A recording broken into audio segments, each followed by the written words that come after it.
I remember standing in the kitchen, phone still warm against my ear, when my whole world tilted. My fiancé, Jacob, had just told me, his voice tight with concern, that my parents sat him down and warned him I was financially unstable and a risk to his future. I felt my stomach drop. Financially unstable? These were the same parents who came to me in tears 2 years ago, asking me to loan them $80,000 to save their house from foreclosure. I had emptied almost my entire savings, believing I was helping family. And now they were trashing my name to the man I planned to marry? My palms went cold. The humiliation burned, but underneath it, something sharper flared. Fury. This wasn't just gossip. This was betrayal. I swore, right there, I wasn't letting this slide. What would you do if the very people you saved from financial ruin humiliated you like this? Would you forgive them, or make them regret it? Comment below and let me know. My name's Emily Parker, and I've always been the responsible one. Growing up in a small town in Ohio, my parents, Diane and Russell, taught me to work hard, or so I thought. After college, I worked 2 jobs, lived frugally, and saved every cent I could. By the time I turned 28, I had saved nearly $90,000. Then came their crisis.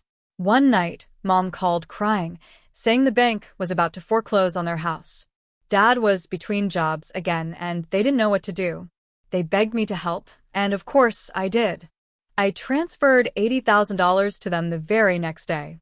I thought I was doing the right thing. Fast forward 2 years. I'm engaged to Jacob Miller, the kindest man I've ever met. We'd been planning our wedding, talking about buying our first home. And then, during what was supposed to be a casual dinner with my parents, they cornered Jacob after I left the room. Jacob told me later that they warned him I was bad with money, that I blew my savings on frivolous things. I couldn't believe it. I replayed every sacrifice I'd made. Every weekend I skipped trips with friends, every late night at work, just to have my own parents paint me as reckless. The betrayal hit deeper than I could have imagined. For days, I couldn't look at them the same way. I'd sit awake at night, Jacob asleep beside me, staring at the ceiling. My chest felt heavy, like a weight pressing down. I'd loaned them the money with no contract, because I trusted them. I never nagged about repayment, never demanded interest. I believed that when they could, they'd make it right. And this is what I got in return: humiliation. Jacob tried to reassure me. Babe, I don't believe them. I know you. But I saw the shadow of doubt flicker in his eyes the night he told me. He hadn't meant harm, but it hurt that they'd even planted the seed. When I confronted my mom about it, she just sighed. We're only trying to protect Jacob. Marriage is hard enough without financial stress. I felt my jaw clench. Financial stress? The only reason I have less savings is because I bailed you out. Her face hardened. We didn't ask you to. That was it. That was the moment something inside me snapped. I went from hurt to determined. If they wanted to paint me as irresponsible, fine, but I wasn't going to let them keep my money while ruining my reputation. I began gathering every bank statement, every transfer receipt. I organized them into a neat folder, my hands shaking but my resolve sharpening with every page. Late one night, Jacob found me at the kitchen table surrounded by papers. You're planning something, he said softly. I looked him straight in the eye. I'm taking my life back. The next few weeks, I played nice. I visited them as usual, listened to Dad complain about gas prices, and smiled like nothing was wrong. But quietly, I was building my case. I scheduled a meeting with a lawyer, just a consultation, to understand my options for legally demanding repayment. I didn't want to sue my parents. Not really, but I wanted them to know I could. Meanwhile, Jacob stood by me. He even helped me put together a repayment timeline and drafted a formal letter. I slipped the letter into a crisp envelope and placed it in my bag. The day I planned to deliver it, I felt strangely calm. My parents thought they could control the narrative, but they were about to find out I wasn't the quiet little girl they could manipulate anymore. Sunday dinner. We were all sitting at their dining table, Mom at the head, Dad chewing slowly, pretending nothing was wrong. Halfway through the meal, I set my fork down and placed the envelope on the table. What's this? Dad asked, frowning. Proof, I said simply. They exchanged a glance.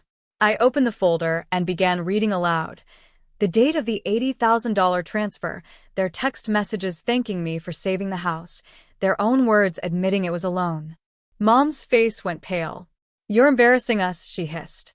No, I said calmly, my voice steady. You embarrassed me when you told my fiancé I was financially unstable. This, I tapped the folder, is me taking my dignity back. I slid the formal repayment agreement toward them. You have 90 days to start paying this back, I said. Or, my lawyer will send a demand letter. Dad slammed his fork down. You wouldn't. I met his gaze, unflinching. Try me. The silence stretched until Mom finally muttered, We'll figure something out. For the first time in years, I felt a rush of power. Driving home that night, my hands were still shaking, but not from fear. I realized something. For so long, I'd been afraid to upset them, afraid to set boundaries. I'd let my parents make decisions for me, even when it hurt me. But standing up for myself wasn't cruel. It was necessary. I didn't want to destroy our relationship. I didn't want revenge that left ashes behind. I just wanted the truth acknowledged and my self-respect back. Jacob reached over and squeezed my hand as we drove. I've never been prouder of you, he said. That meant more than I can explain. For anyone watching this, if you've ever been betrayed by someone you love, you know how heavy it feels. But you also know that moment when you finally say, enough. It doesn't just change the situation. It changes you. 3 months later, my parents made their first repayment. It wasn't much, but it was something, and more importantly, it was acknowledgement. Our relationship is different now. We don't talk every day. When we do, it's polite, careful. And I'm okay with that. Jacob and I moved forward with our wedding plans. Standing at the altar months later, I felt light, like I had finally stepped into my own life, no longer weighed down by guilt or manipulation. I'm not bitter. In fact, I feel grateful.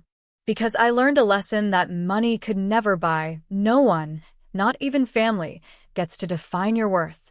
Sometimes revenge isn't about hurting them. It's about finding yourself again.